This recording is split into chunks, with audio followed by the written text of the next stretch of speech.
All right. Okie dokie. We're doing something new today, fam. You're right here on the beach in Laguna. Normally, we would be in a nice, quiet podcast studio, but we said, hey, let's capture our lives as it actually is.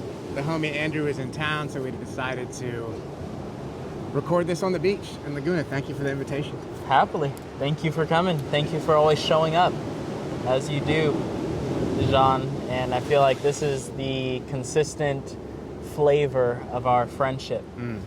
Is showing up for one another and consistently just making it as beautiful as possible with the magic of the synchronicity that we have. Amen, brother. Thank you. Thank you for constantly creating the vibration and the frequency that I always know is going to be a good time. I always know it's going to be an elevated experience. Oh, I got to tell you. First of all, let's put this, face it like towards your mouth. Yeah. But I got to tell y'all, when I came to meet Andrew today, he was making brunch, a late brunch, because it was around 4 o'clock almost. But it was a kale, delicious kale salad. Yeah, we had a kale and cabbage salad with the pancakes. Oh wow, they were so good. And he made them with like a blueberry maple syrup. Like, can you tell us about that a little bit? It's all about the compote, baby. Yeah. You know, you take the blueberries and you simmer them into the maple syrup, and so that the blueberries actually get to a point where they explode, and then they infuse themselves into the maple syrup. So you got this blue syrup that goes on top of the turmeric pancakes with the vanilla, cardamom, cinnamon flavors. Best pancakes I ever had. That's what I like to hear. And that's the thing, it's like, it's with anything, right? We have the good ingredients, but it's also the consciousness of the being creating it. And that's whatever it is. Definitely. And Andrew's on that wave, so he transferred that energy in the food, and now I am very satiated and full. Thank you. Yeah, I say how you do anything is how you do everything. And I feel now more than ever it's important for us to really take that saying to heart, because it really is a testament to how we can be able to allow every expression of ourselves to be a true expression of our heart. And you model that every day. I do my best. Yeah. All I can do is my best, you know? Only so many moments in the day, so we got to make sure that every moment is a present moment, that we can actually bring that elevation to the moment. Amen. So I've had you on some of my podcasts before, so I know some of your origin story. So since we've already done that, I would love to hear maybe more of your vision story right now, as in like what you're creating and what's the impact you want it to have. Yeah, certainly. I have the blessing right now of having incredible investors from all around the world in congruence with a project that I am creating in Costa Rica that is an Ascension Center. And this Ascension Center is a space where healers, thought leaders, entrepreneurs, founders, people who are really fully aligned in their purpose can come to a space to rejuvenate themselves. So I feel that so often we're giving, we're uplifting, we're driving, you know, this idea forward, and it can take a lot of energy. Right. And it's a space where we can come and allow that space to just relax, to eat pancakes with the homies, you know? Yeah. To do some yoga, to practice some meditation, to dive deep into a float tank, to really allow us to ascend to a higher level of being ourselves in a space that allows being ourselves to be so free, so simple, and so in tune with harmony. Because I feel that when we're in nature, that's when we truly shine. And it's really going to be a space where people can feel how nature and technology intertwine. I love that. Nature and technology intertwine. And I think that's an important forward-thinking way of seeing the world, because some people are on one extreme or the other of nature or technology, but the answer is never in an extreme, right? It's the integration of those things. It's not the East, it's not the West, it's the middle way. Exactly. Yeah. Yeah, the Buddha always said, follow the middle path. Right. Yeah. I've been leading into that more because I had been on a steep spiritual incline the last couple of years with the Kundalini and seeing the example of other people. You just want to like raise your frequency. But there also comes an acceptance, or there should be an acceptance of just your humanity and just allowing yourself to be. And, you know, I came up with this tagline yesterday that pizza is part of the path, right? Because no matter how evolved I am, and I'm mostly vegan, right? Mostly vegetarian. I don't eat meat, but like cheese pizza, sometimes I'm just gonna like go in on that cheese pizza, right? Hey. And to me, that just represents the level of staying connected to like humanity and not totally being in this ungrounded place. Yeah. Yeah. I totally feel that. I've been, living in Costa Rica, which is very nature rich. It's so beautiful. It has such a vibration that when you come into the city, you almost feel like you're of a higher vibration. You're almost like, oh, I don't want to be down here where, the homeless people are. I don't want to be around here where the sirens are ringing. I don't want to hear helicopters in the background and, people yelling and fighting. Like, it really does bring you out of that space of what I would call society. Mm-hmm. And essentially, the more that I extricate myself from society, the more that I find myself getting into these spaces where I realize that it really is all part of the path. Mm-hmm. And the more that we truly realize that, the more that we tap into the awareness that there is no, us or them. There is no, right or left. There is only one whole. Mm-hmm. And when we begin to realize that with more effective awareness, we become accepting of everything. Mm-hmm. And that's the truth, is to truly accept what is.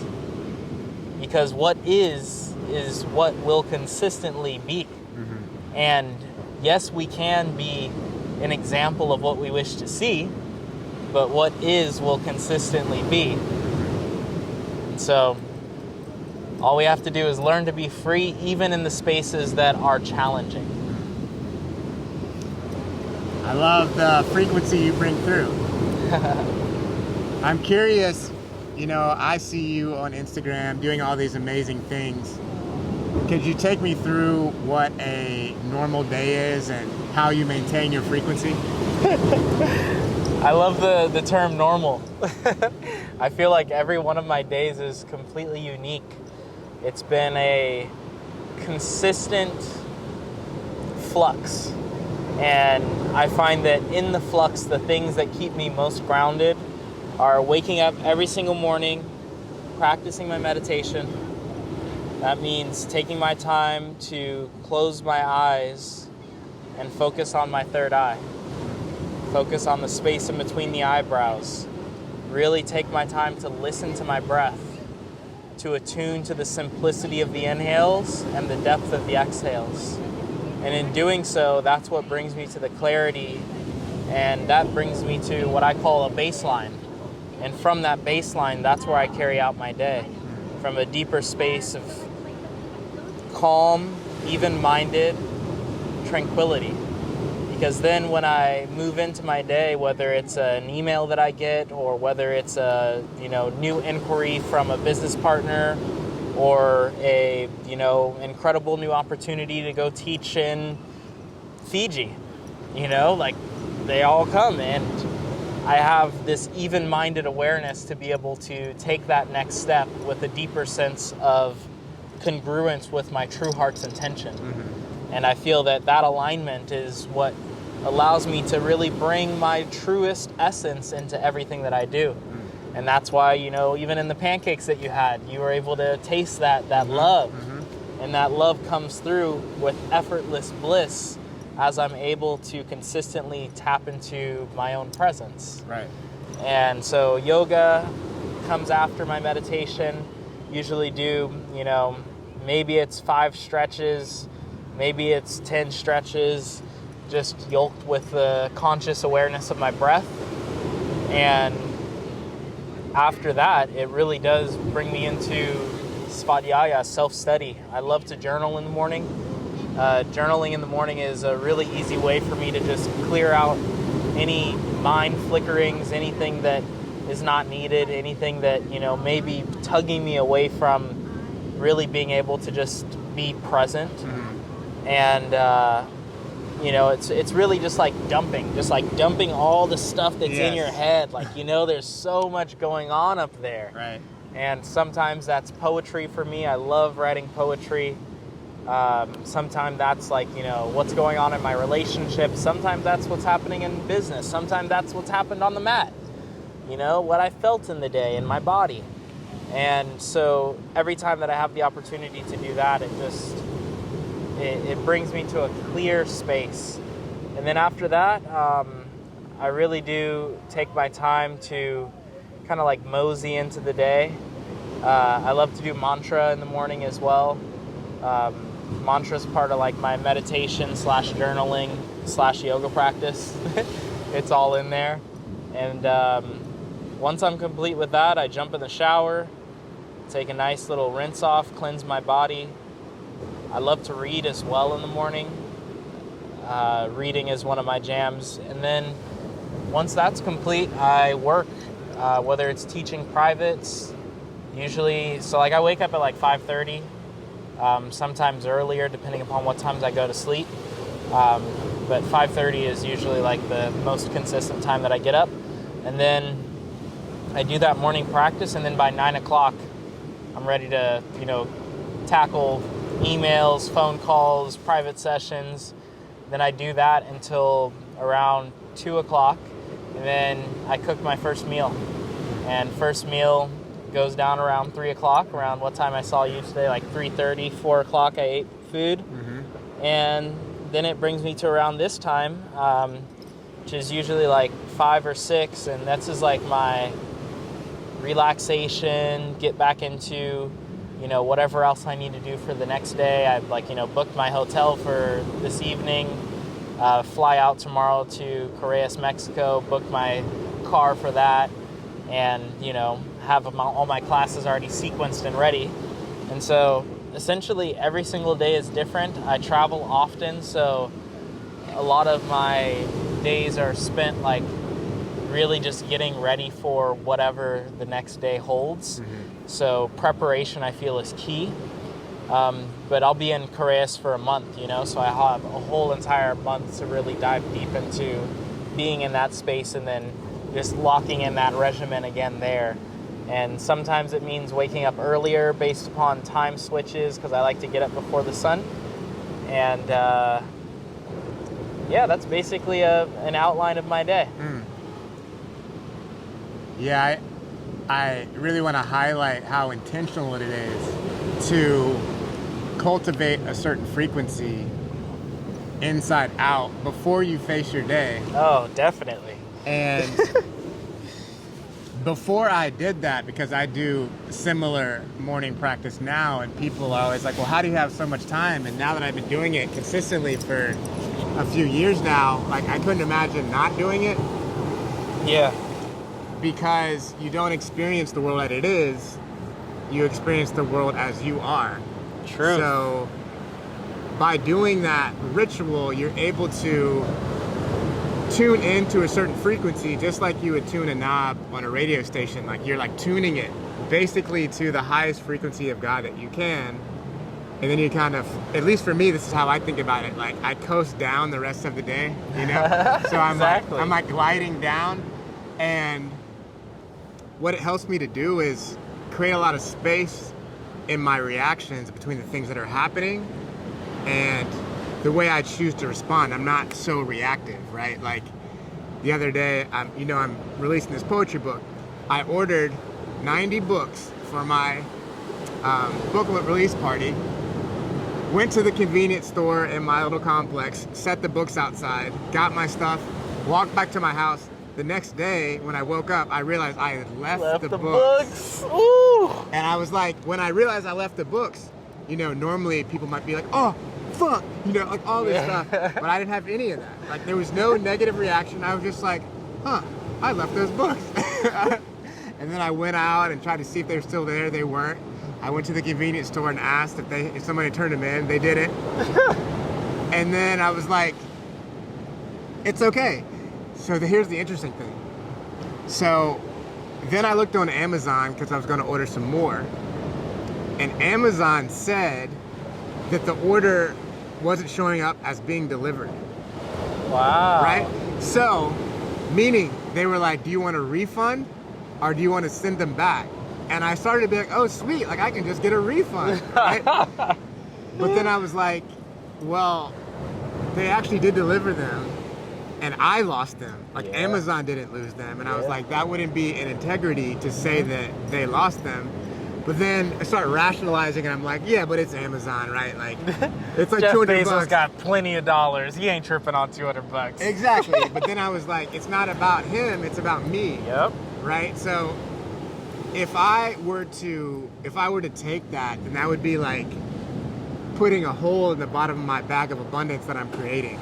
Right? So, you know, I grappled with myself, but then I was like, no, I'm not gonna take the refund and I'm just gonna buy some more. Right? Because I don't know what's going to happen to those books, but they're out there in the world. You know, hopefully somebody got to enjoy them. Yeah. You know? That's the truth of the matter. It's like someone did take them. Yeah, someone did take them. And I was like, I don't think they would keep them. Maybe they thought it was like a PlayStation, but when they realized it was just a bunch of the same book, they wouldn't want to keep it. But who knows? It's, you know, who knows what will happen. And that's the thing is, it's not about what happens outside, it's how you choose to respond and how to utilize each situation for your own personal growth and development. That's the truth of the matter. That is the truth of the matter. And that really, I feel, is the full definition of presence. Is being able to be in the space of challenge and truly allowing yourself to make the best decision with an integral appreciation for knowing exactly how you want to show up to the universe. Yeah. And I think when you live as you do, and as I now do, the spiritual ramifications and consequences of things are undeniable. So that's the truth. You can't, there's no hiding. Right? Like, you know, if you do X, then Y is going to happen. It's just a matter of time, right? And I feel that also, as you become more clear, Y happens a lot faster. Yeah. and it's really interesting because it's like those imbalances, you feel it. Like I have been practicing yoga now for 12 years, and I can feel when someone is feeling upset at me. I can feel when someone feels elated about, you know, something that I've written about them. Or I can feel when someone is excited about, you know, the opportunity to work together. And all of this becomes so much more palpable. And I feel that that is when the veil becomes thinner. And as the veil becomes thinner, you realize how integral your own energy is, because you feel how powerful it is on that which is the fabric of this universe. So over those 12 years, have you had a daily practice that whole time? Yeah. Wow. Yeah, that's what has led me to where I am today. Every day, whether it's a little bit of stretch, a little bit of Sufi rolls, whether it's, you know, just bringing the body and the breath together for 30 minutes, I practice yoga every day. So I'm curious, and maybe other people are too, as you've been on this path for so long, what are some of the challenges you still experience as a human? You know, because obviously you're not like partying, getting drunk and all that stuff, but like you're still a human, right? So yeah, I would say my biggest challenge, I would say, like, to be completely completely honest with you, is the opposite sex.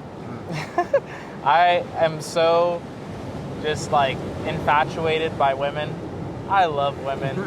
And I say it from literally a space of I love women. Right. It's not a misogynistic thing. It's not, I love human beings, period. Like I love all human beings, period. Like I absolutely go out of my way to make people happy on a regular, every single day. So it really comes down to, I would say, just wanting people to love me, you know? Like there's a space where, you know, you love yourself so much, but we realize that this existence is meant to be had with others. Right. And oftentimes it's like you get to this space where you're like, you know, I've been working on myself, I feel good, I look good, I've been eating well, been doing my yoga, I've been working all day, I've been, you know, my abundance is up, I've been able to purchase the things that I want to, but now I just want to cuddle and just have someone to pet my head and just snuggle with and just relax in bed and the little things, you know? And I feel that I am oftentimes so deep in my own process that then when I do have someone there, I can easily get into the nitpicking of like, oh, well, they don't do this like that person did, or they don't do that like this person did. And so it's often this consistent patience, coming back to patience. And I feel that that is the beauty of human relationship, is that it always brings me back to patience. Having patience for myself so that I can have patience for others.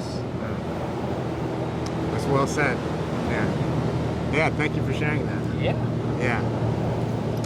I can relate. I don't know if there's anyone who can't relate to desiring more understanding and harmony with who they want to be in relationship with. You know, that's like a very core human thing. And I think a lot of the things we do are probably towards that. I know for me, that's also the case. I'm learning how to not lead with achievement. You know, like in my mind, thinking that I can like be a good enough person to be worthy of these things, and trying to settle into the inherent worth that I have and that every human being has just because they're who they are, right? And I think that's probably tied into some perfectionism, you know, just like feeling like if I have to do something to be worthy of love, that also probably affects the way I think about other people, right? So I'm just trying to unravel all of that and just be with what is, and on the one hand, like be devoted to my highest spiritual path, and on the other hand, pizza is part of the path, you know? Like being a human and being imperfect is actually part of the perfect design, because in that imperfection, like let's say I do something I need to apologize for, right? Like that's giving you the opportunity for grace. Yep. Right? Or vice versa, you know, like forgiveness and grace are part of the human experience. Truth. And they wouldn't be necessary if we were perfect. Truth. Very much so. And that's the continuous balance, because it's like, you know, forgiving yourself for any of the past ways that you thought about yourself or thought about others. And then from that forgiveness, you open the space for others to forgive themselves so that they can see you in your light.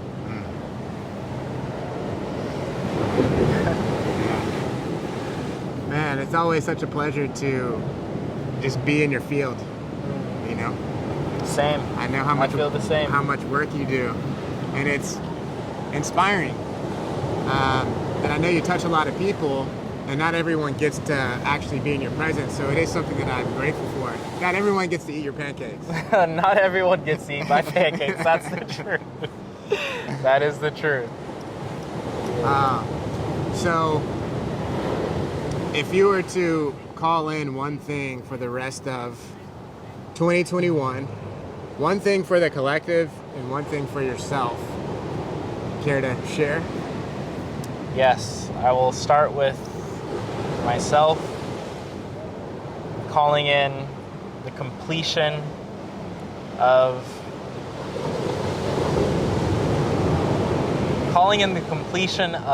the Prolific Abundance Connection Sanctum partnership with Singularity University in Costa Rica that will allow us to move forward into calling in the Ascension Center and 100-acre space at the top of Dominical, Costa Rica, that we all will have the opportunity to coexist in, to play, to flow in, to dance, to sing, to yoga, to enjoy the stars, to really tap into why we are here and how we can become more integral conduits of nature so that we can truly find our harmony that is divine within this lifetime. That's what I'm calling in. Amazing. Thank you. Thank you. Thank you. For taking this time to sit on the beach with me. Yeah. Well, I enjoyed this new expression of this podcast, videocast, livecast, whatever you want to call it, being out here in the elements. It was special, it was unique, so thank you for pioneering with me. Anytime. My brother Dijon, such a blessing to have the opportunity to share these moments. Yeah, so you were talking about hitting a handstand on those rocks. You feel up for it? Always. You know it. All right, we're going to get some of that Andrew Seeley magic right over here. Blessings. Until next time. Namaste.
Yeah.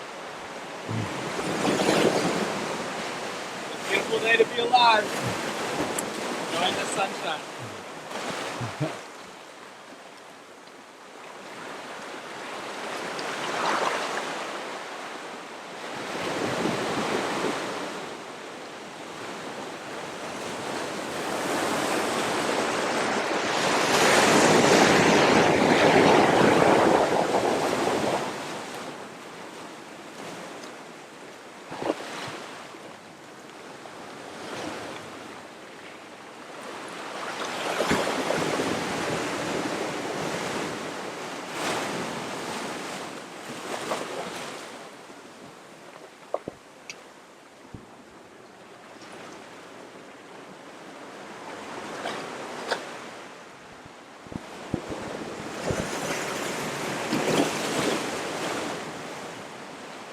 Life is blessed.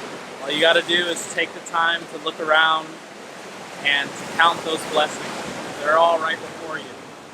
Be true to who you are. And continue to shine like the brilliant, absolutely unique star that you are. Much love to each and every one of you. Keep true in all that you do.